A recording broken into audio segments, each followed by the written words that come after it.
자, 천국과 지옥이라고 하는 것은 이 신앙인들만이 아니라 많은 이들에게 있어서도 아주 중요한 부분 가운데 하나로 생각하고 있습니다.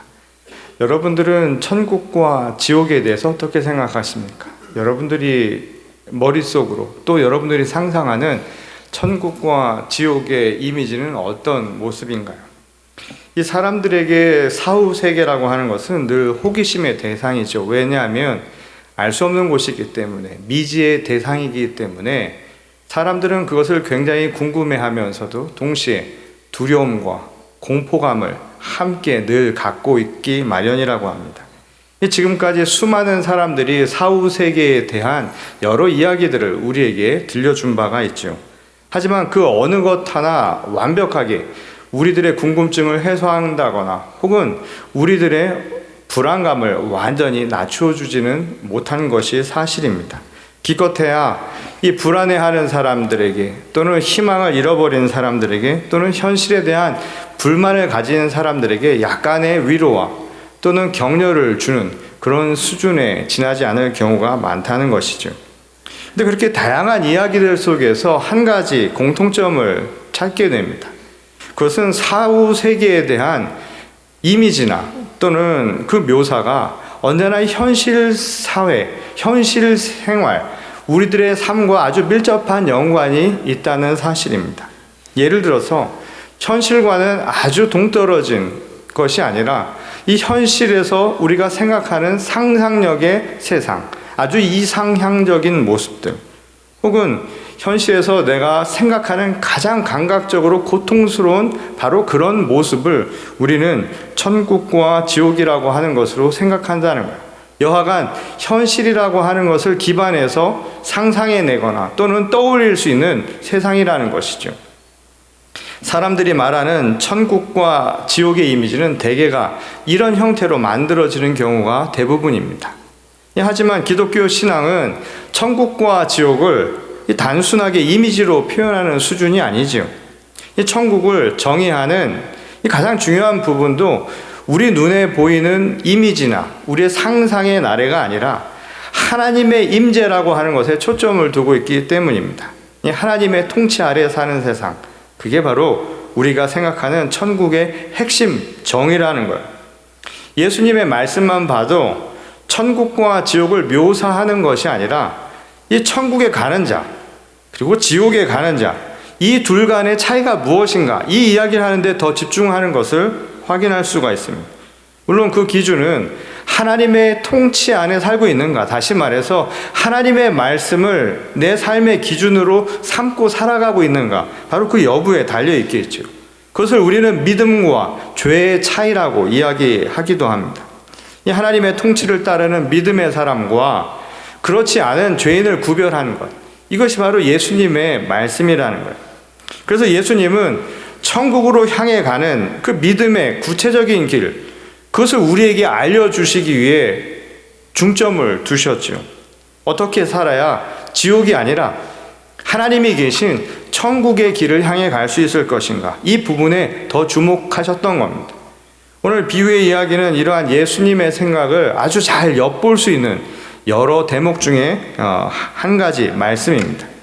누가복음의 비유 이야기는 이 불특정적인 다수를 향해 던지신 말씀이라고 하기보다는 이 특정한 사람들, 다시 말해서 당시 유대의 종교 지도자들을 대상으로 던지신 말씀이죠. 이 누가복음 16장은 전체적으로 위선과 불의에 빠져 있었던 당시 이 지도층을 향해서 던진 예수님의 비판의 메시지였습니다. 이 비판의 요점은 이 스스로를 의롭다고 여기는 이 잘못된 신앙관에 관한 것이 주를 이루었죠.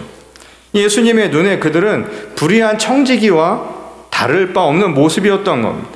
하나님을 주인으로 모시고 사는 게 아니라 자기 자신을 마치 주인 삼아서 사는 사람들의 모습이라는 거예요. 말하자면 불량한 신앙인들이라고 예수님은 생각했던 것이죠. 이 청직이라고 부름받았는데도 불구하고 주인인 하나님의 말씀을 따르는 것이 아니라 이 자기가 자기 생각대로 자기 멋대로 행하는 것이 잘못된 신앙관이라고 보았던 겁니다. 그리고 그것은 그들의 구원관을 통해서도 나타났죠. 구원이라고 하는 것도 자기 스스로 성취해서 얻을 수 있다라고 하는 자가 당착에 빠져있는 상황이었던 겁니다. 그것은 부와 권력에 대한 그들의 생각에서도 나타나죠.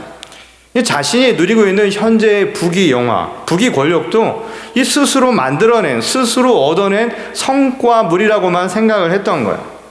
그에 따르면 부자가 된 것, 또는 내가 권력을 갖게 된 것, 내가 이렇게 지배층으로 살고 있는 것은 내가 살아온 결과고 당연히 누릴 수 있는 성취물이라고 생각을 했다는 거예요. 그러니 그것의 반대급부로 그렇지 못한 사람들에게 있어서는 잘못 산 것 아니냐, 저들은 무슨 문제가 있는 것 아니냐라고 생각을 했던 것이죠. 그러다 보니 당시에 가난하고 힘이 없는 자들, 그리고 세상 속에서 가장 소외된 계층에 대한 시선은 아주 달랐던 겁니다. 그들을 막대하거나 또는 전혀 양심의 가책을 느끼지 않을 만큼 그들을 세컨 클래스로, 세컨 시티즌으로 생각하기 마련이었던 것이죠. 그것은 죄인들을 향한 그들의 시선에서도 찾아볼 수 있죠. 구원도 자기의 능력이라고 생각했던 사람들에게 죄인이라고 하는 것은 그런 자격이 없는 사람들, 그래서 그렇게 취급받아도 마땅한 사람들이라고 그들은 생각하고 있었던 겁니다. 근데 생각을 해보면 이 혼자의 힘만으로 세상을 살 수 있나요? 우리가 얻은 것도 과연 혼자만의 것이라고 말할 수 있는 게 얼마나 될 수 있을까요? 예수님은 바로 이들의 비뚤어진 신앙관, 그리고 그것을 통해서 나타난 현실 세계관에 대해서 지금 집중적으로 비판의 말씀을 던지고 계셨던 겁니다. 오늘 본문의 비유 이야기에는 두 명의 주인공이 등장을 하죠. 한 사람은 호화로운 생활을 즐기던 부자고, 다른 한 사람은 나자로라 불리던 거지입니다. 이 부자는 오늘 구약의 아모스에서 묘사한 대로 당시의 전형적인 부유층처럼 아무 문제가 없어요. 걱정할 게 한 가지도 없는 것이죠. 염려할 게 없는 아주 편안한, 그래서 현실적인 모든 것을 다 누릴 수 있는 사람이었습니다. 이 반면 거지는 이 들깨나 다름없는 아주 비참한 처지에 빠져있는 상황이라고 오늘 본문 말씀은 전하고 있죠. 그런데 이 비유에서 우리가 눈여겨보아야 할 아주 중요한 부분이 한 가지가 있습니다.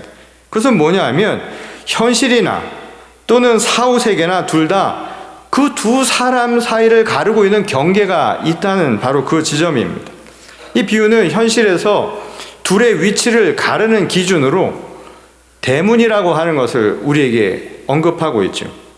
이 한 사람은 대문 안에서 풍족한 삶을 누리고 있고, 다른 한 사람은 그 문 바깥에서 종기난 몸으로 이 부자의 상에서 떨어지는 부스러기나 얻어먹으면서 연명하고 있는 실정이라는 것을 우리에게 가르쳐주고 있습니다. 근데 비유가 갑자기 장면이 전환이 되죠. 그래서 사후 세계의 모습인 듯한 상황을 우리에게 기술해주고 있습니다. 이 거지로 살았던 나사로가 믿음의 조상인 아브라함의 품에 안겨져 있고, 부자는 그것을 멀찌감치서 쳐다보고 있는 그런 모습이야. 어떻게 해서 죽은 나사로가 천국에 가게 되었는지 자세한 설명이 전혀 나와 있지가 않지요. 다만 믿음의 조상인 아브라함의 품에 안겨 있는 것으로 봐서 우리가 미루어 짐작하는 거야. 그가 믿음의 아들로 곧 천국에 있는 것이다 라고 그 정도로만 생각할 수 있는 내용이라는 겁니다. 반면 부자는 음부 곧 지옥에 있다라고 명확하게 기술을 하고 있죠. 근데 이 비유 이야기에서는 왜 부자가 죽어서 지옥에 가게 되었는가, 그것에 대해서도 명확하게 얘기를 해주진 않습니다. 친절한 이야기가 결코 아니에요. 그러니까 말하자면 이 이야기를 읽으면서 마치 왜 그렇게 됐는지 맞춰보라고 수수께끼를 내듯한 그런 비유의 이야기라는 겁니다. 단지 우리는 그래서 이 현실에서처럼 이 둘 사이를 가르는 경계가 거기도 있다는 바로 그 사실을 통해서 그것을 단서 삼아서 우리가 추측할 수밖에 없는 겁니다.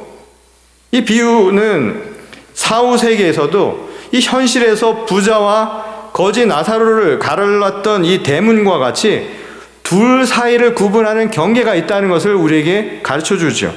바로 구렁텅이라고 하는 겁니다. 이 천국과 지옥이 구렁텅이를 사이에 두고 갈라져 있는 거예요. 그리고 두 사람의 아주 간극을 보여주죠. 비유는 천국의 좋은 점을 그렇다고 해서 우리에게 자세하게 설명을 해주지도 않습니다. 우리가 흔히 생각하듯이 젖과 꿀이 흐르는 것, 그리고 그곳이 우리가 상상하기 어려운 아주 화려함으로 가득 차 있다, 이런 이야기가 아니에요. 그러니까 우리의 시선으로, 우리의 육안으로 확인할 수 있는 우리의 욕망을 확증하는 이야기가 결코 한 가지도 안 나와 있다는 겁니다. 오히려 이 비유는 지옥의 고통스러운 모습을 묘사하는 것, 거기에 더 초점을 두고 있죠. 그리고 그 고통이 무엇인가를 우리에게 이렇게 얘기합니다. 구렁텅이를 사이에 두고 저기 천국이 훤히 보이는데도 마음대로 건너갈 수 없는 것, 그게 지옥 고통이라는 거예요. 이 군을 갔다 오신 분들은 아실 거예요. 저도 병역의 의무를 마쳤는데 군대를 갔다 와서 한동안 제일 무서운 꿈이 있습니다. 무슨 꿈인지 아세요? 다시 군대 가는 꿈. 이제는 조금 나아졌어요. 이제 그런 꿈은 안 꿉니다. 근데 그 꿈을 꾸면은 두려웠어요. 근데 군대 가서 가장 힘들었던 게 뭐냐면, 요 담벼락을 이렇게 보면 바깥에서 먹는 것도 보이고 편안하고 자유로운 게 보이는데 그것을 할 수 없다라는 것. 그래서 아마 이 군대도 나름대로 괜찮은 생활입니다. 또 혹시 유튜브로 이걸 보시면서 이 군에 대한 이 반발을 이야기하는 게 아니라는 것을 명확하게 해두고 싶은 것인데, 그게 아니라 사람들이 그런 심리적인 불안감을 갖고 두려움을 갖는 것은 자유가 그만큼 없다는 거예요. 근데 당시 지옥에 대한 예수님의 비유 이야기 속에서 가장 중요한 부분도 이 구렁텅이라고 하는 것을 경계로 뻔히 보이는데도 불구하고 건널 수 없다는 사실, 다시 말해서 기회라고 하는 것이 원천 봉쇄된 것, 이것이 바로 인간이 느끼는 가장 큰 고통이라고 보았던 거예요. 그리고 그것을 지옥의 가장 뚜렷한 특징 중 하나로 이야기하고 있는 것이죠. 이 비유에서 언급한 구렁텅이는 건널 수 없는 이 단절된 지점을 상징해 주는 것입니다. 이 서로 왕래할 수 있는 가능성이 완전히 차단된 일종의 경계, 장애물이라는 거예요. 이 천국과 지옥이라고 하는 것은 그래서 건널 수 없는 것, 트랜스퍼가 불가능한 곳이라고 우리에게 이야기를 해주는 겁니다. 완전히 막힌 거예요. 그것은 바로 희망을 막아버린 겁니다. 저기를 갈 수 없다라는 희망, 그 기회가 막혀져 버려 있는 것, 그게 인간에겐 가장 힘든 거란 이야기인 것이죠. 그래서 아무리 갈증이 나도 이 건너편에 가서 물 한 모금 얻어 마실 수 있을 것 같은데 갈 수 없다는 것, 저기는 갈 수 없고 눈에만 보인다라고 하는 것이 인간에게 큰 고통일 수밖에 없다는 거예요. 그 극심한 고통, 그게 바로 지옥의 한 모습이라는 겁니다. 우리는 이 대목에서 생전의 부자와 거지 나사로의 모습을 다시 한번 생각하게 되죠. 이 부자의 집 대문을 사이에 두고 극명하게 갈렸던 둘의 차이를 한번 떠올려 보십시오. 이 구렁텅이라고 하는 것처럼 대문도 서로를 갈라놓는 일종의 경계 지점, 말하자면 일종의 장애물로 작용하는 공통점을 가지고 있습니다.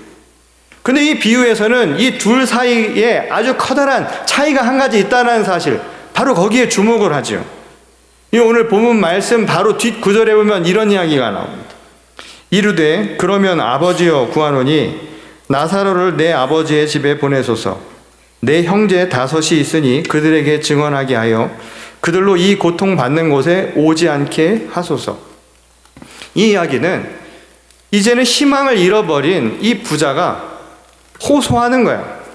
이제 살아있는 자기 가족만이라도 이 고통을 경험하지 않을 수 있도록, 천국을 갈 수 있도록 기회를 달라고 하는 겁니다. 근데 이 말은 완전한 기회가 차단된 이 사후세계의 구렁텅이를 보고 한 말이에요. 그러니까 그 말은 무엇이냐면, 현실의 대문은 적어도 사후세계에서 말하는 구렁텅이와는 다르다는 것을 가르쳐주는 말씀이죠. 그것은 뭐냐면 여전히 희망이 있다는 거예요. 여전히 기회가 남아있다는 겁니다. 그 문만 열면 얼마든지 가능성이 있다는 거예요.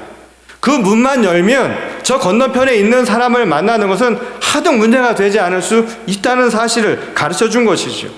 부자와 거지 간의 경계가 무너질 수 있다는 것. 이게 바로 오늘 이 이야기를 통해서 전하는 아주 중요한 메시지라는 거예요.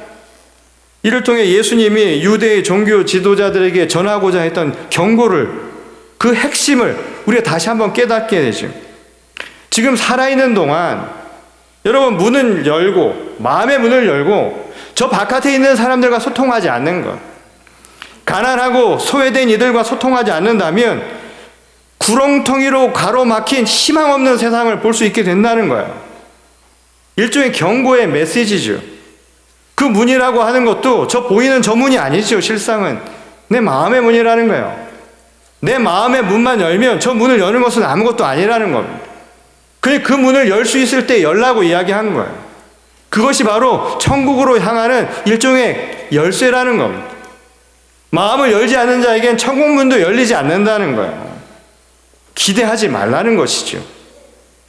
이 비유의 이야기는 이 부자가 지옥에 간 이유를 이 거지에게 어떠한 나쁜 악행을 했기 때문에, 정말 누가 보더라도 범죄에 가까운 일을 했기 때문에 간 것이라고 지적하지 않았습니다.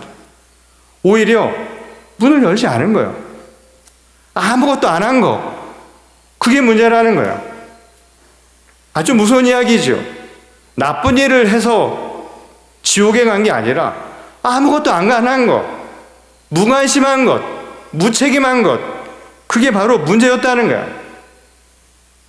이 대문을 열고 조금이라도 그 바깥에서 참혹하게 죽어가고 있는 사람을 마음을 열고 바라보기만 했어도, 그의 절박한 삶을 보면서 공감하는 마음을 갖기만 했었더라도 이런 문제는 생기지 않았을 것이라는 이야기죠. 이 마태복음 10장 42절에서 예수께서 이런 말씀을 하셨습니다. 또 누구든지 제자의 이름으로 이 작은 자 중 하나에게 냉수 한 그릇이라도 주는 자는 내가 진실로 너희에게 이르노니 그 사람이 결단코 상을 잃지 아니하리라 하시니라. 지금 부자가 지옥으로 향해 간 이유를 우리가 굳이 한 가지를 찾는다고 한다면 이 이야기는 다른 게 아니라는 거예요. 마음을 열어서 그 작은 것 하나, 저 대문 밖에서 굶주리며 죽어가는 사람에게 냉수 한 그릇 건네줄 수 있는 그 마음조차 갖지 못했던 것, 그게 바로 문제라는 거예요. 살아서 자신의 대문 밖을 한 번이라도 열었더라면, 그리고 고통받는 사람들의 마음을 함께 공감하는 마음으로 내 마음을 조금이라도 내줄 수 있었다면, 어쩌면 그가 맞이할 사후 세계는 구렁텅이로 가로막힌 희망이 전혀 없는 세계는 아닐 수 있었을 것이라는 이야기인 거죠. 나아가 이 비유의 말씀은 오늘 우리에게도 중요한 메시지를 던집니다. 사후 세계라고 하는 것이 결국 현실을 기반으로 한 것이라면 오늘 우리의 또 다른 초상화를, 자화상을 이야기해 주는 거예요. 이 자신만의 세계에 갇혀서 문을 열지 않는 것, 함께 공감하지 못하는 것, 타인의 아픔에 함께 슬퍼하고 함께 기뻐하지 못하는 세상, 그게 지옥일 수 있다는 거예요. 어쩌면 우리가 살아가는 이 현실이 지옥 같은 현실일 수 있다는 사실을 이 말씀은 애둘러 가르쳐주고 있다는 것이죠. 이탈리아의 아주 세계적 테너 성악가인 이 안드레아 보첼리라는 사람이 있습니다. 많은 분들이 아실 거예요. 여러분들이 이 사진에서도 보는 것처럼 이분은 시각 장애인입니다. 근데 시각 장애를 극복하고 그의 아름다운 목소리로, 비록 눈은 보이지 않지만 그가 가지는 목소리를 통해서 세계적인 성악가가 되었죠.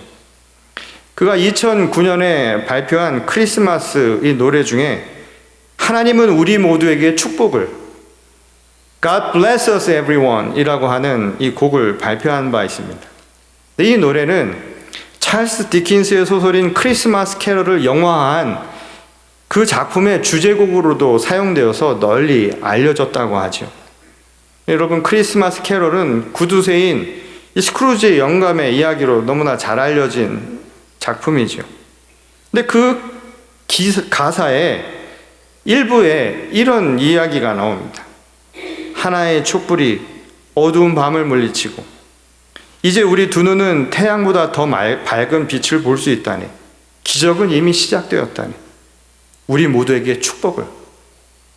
God bless us, everyone. 앞이 보이지 않는 이에게 그 빛이라고 하는 것이 무엇이었을까요? 사실 이 가사의 원작이었던 이 소설은 스크루지가 성탄을 앞두고 이 죽음의 영들과 함께 자신의 삶을 되돌아보는 이야기를 우리에게 들려주시오. 그의 과거, 현재, 그리고 미래의 삶을 돌아보면서 자기 자신을 객관적으로 되돌아보게 됩니다. 그리고 그것을 통해서 변화되어 가죠. 변화된 그는 이제 다른 사람들과 함께 나누며 함께 공감합니다. 그것은 자기가 가진 물질만 나누는 것이 아니라 자신의 마음도 함께 나누는 삶으로의 변화였습니다. 원작자인 찰스 디킨스는 이 작품을 통해서 이 이야기를 해주고 싶었던 거예요. 우리 모두는 다 스크루지라고, 우리의 삶은 어쩌면 스크루지와 크게 다를 바 없는 모습이란 거예요. 그리고 그것을 통해서 한 가지 사실을 우리에게 또 이야기하고 싶었던 거예요. 그래서 우리는 아직 기회가 남았다는 거예요. 변화될 수 있는 기회가, 우리의 문을 열 수 있는 기회가 있다는 거예요. 그것은 우리의 눈으로 보는 것이 아니라 우리 마음의 눈으로 보는 거라는 거예요. 그래서 그 빛을 보기 위해서 내 마음의 문을 열라고 한 것, 그게 바로 그가 그 작품을 썼던 아주 중요한 동기였다는 겁니다. 그리고 거기에는 한 가지 믿음이 있다는 거예요. 그 믿음은 다른 것이 아니라 하나님이 우리 모두에게 복을 주셨다는 거예요. 우리 모두에게 축복을 주신 거예요.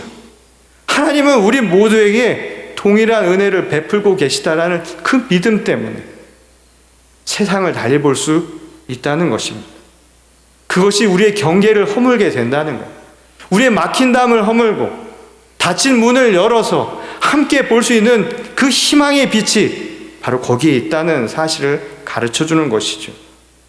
그래서 우리는 빛이신 하나님이 임재하는 하나님의 나라를 바로 지금 살아서도 그 천국을 경험할 수 있다는 것, 그게 바로 이 말씀의 핵심이었던 겁니다.